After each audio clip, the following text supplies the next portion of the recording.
Okay, di sini saya akan terangkan serba sedikit tentang tragedi 13 Mei 1969. Tragedi 13 Mei 1969 ini berkait rapat dengan pilihan raya umum 1969 di mana berlakunya satu rusuhan kaum dan kemuncak masalah perpaduan di Malaysia.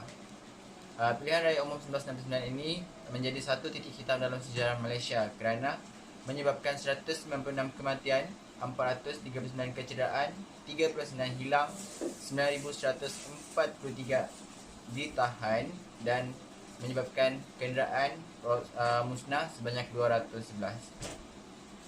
Okey, di sini pada pilihan raya umum 1969, parti perikatan yang dianggotai oleh UMNO, MCA dan MIC gagal memperolehi majoriti 2 daripada 3 di parlimen walaupun masih berjaya membentuk kerajaan persekutuan.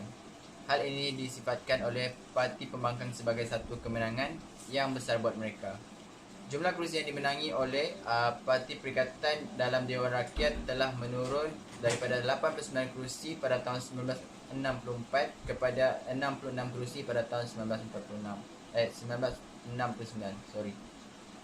Parti Gerakan Malaysia iaitu Gerakan, Parti Tindakan Demokratik DAP dan Parti Progresif Rakyat PPP telah memenangi sebanyak 25 buah kerusi dalam Dewan Rakyat manakala PAS menang sebanyak 12 kerusi.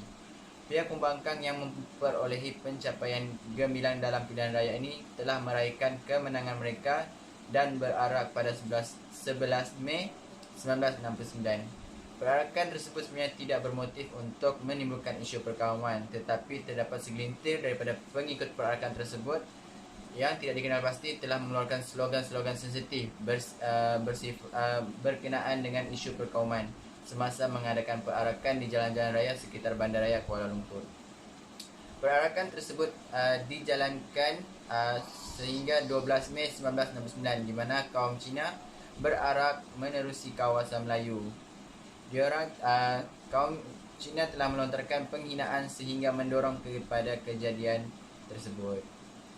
Pihak pembangkang yang sebahagian besar daripada kaum Cina dari Parti Tindakan Demokratik dan Gerakan yang menang pilihan raya tersebut, diorang mendapatkan permit polis bagi perarakan kemenangan melalui jalan yang ditetapkan di Kuala Lumpur. Walau bagaimanapun, terdapat segelintir yang melencong dari laluan yang ditetapkan dan melalui kawasan Melayu iaitu Kampung Melayu. Sesetengah pengikut perarakan telah menunjukkan perasaan dengan membawa penyapu yang dikatakan sebagai simbol menyapu keluar orang Melayu dari Kuala Lumpur, sementara yang lain meneriak slogan mengenai tenggelamnya kapal perikatan. Hal ini berlarutan sehingga 13 Mei 1969 sebelum Parti Gerakan mengeluarkan kenyataan minta maaf pada 13 Mei di atas kelakuan penyokong mereka. Menteri Besar Selangor iaitu Datuk Harun Idris telah mengumumkan bahawa perarakan balas meraihkan kemenangan UMNO dijalankan pada pukul 7.30 malam 13 Mei 1969. Kita mempunyai beberapa punca-punca, dan punca yang pertama ialah dari segi parti politik. Pada 1964, Parti Tindakan Rakyat Petir ataupun PAP Singapura telah turut serta dalam pilihan raya. Walaupun sudah ada persetujuan antara Tunku dan Lee Kuan Yew sebagai pemimpin PAP yang akan menyertai pilihan raya itu, tidak akan menyertai pilihan raya itu. Namun apabila pilihan raya itu berlangsung, PAP telah meletakkan calon seramai 9 orang. Bagaimanapun, setelah Tunku membuat penyistirahan bahawa beliau tetap mengekalkan keanggotaan MCA dalam perikatan, maka PAP yang gagal untuk menyertai perikatan dalam menukar corak kempennya dalam menyerang UMNO dan orang-orang Melayu. Mereka mula membangkitkan kedudukan istimewa orang Melayu, soal bahasa, malahan taraf Bumi Putra orang Melayu turut dipersoalkan tanpa menghirau rasa tersinggung orang-orang Melayu. Dan pada punca yang kedua ialah dari segi penjajahan Jepun, dan dasar kedudukan Jepun di tanah Melayu sebelum pembentukan Malaysia dilahirkan.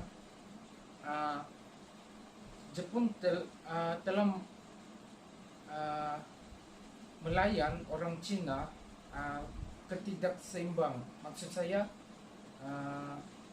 orang Cina seperti dihina kerana pada sebelumnya China dengan Jepun berperang. Jadi ini menimbulkan rasa benci orang Jepun terhadap orang Cina, meskipun mereka sudah tinggal di tanah Melayu. Yang lain pula ialah masalah ekonomi.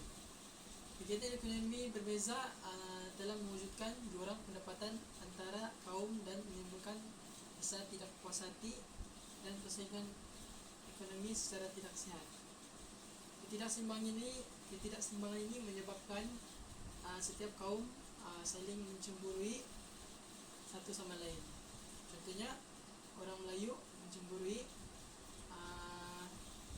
kemewahan dan kejayaan orang Cina, manakala orang Cina dan India mencemburui kelebihan terhadap orang Melayu yang mempunyai peluang, yang mendapat peluang perkhidmatan dalam sektor pentadbiran.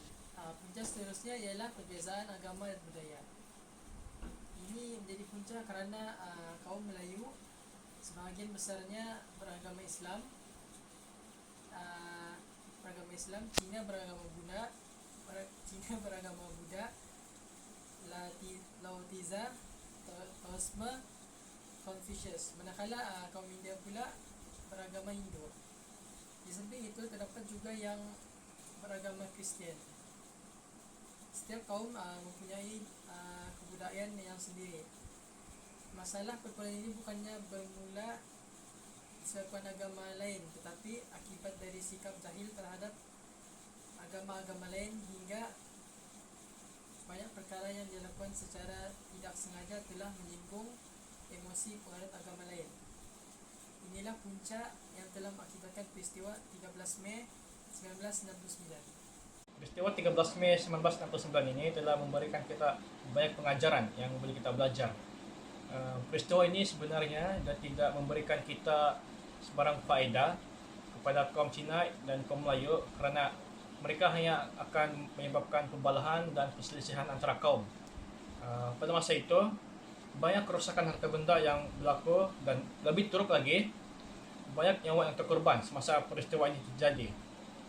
Dan peristiwa ini telah memberikan kesan dan pengajaran yang pahit kepada rakyat Malaysia yang mengalami kejadian tersebut. Dan kita juga tidak bolehlah mengikuti emosi kita, di mana kita diberikan otak yang bijak untuk berfikir semasa melakukan suatu perkara.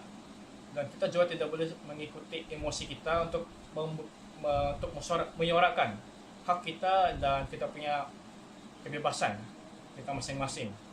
Kerana perkara ini hanya akan merugikan kita sendiri.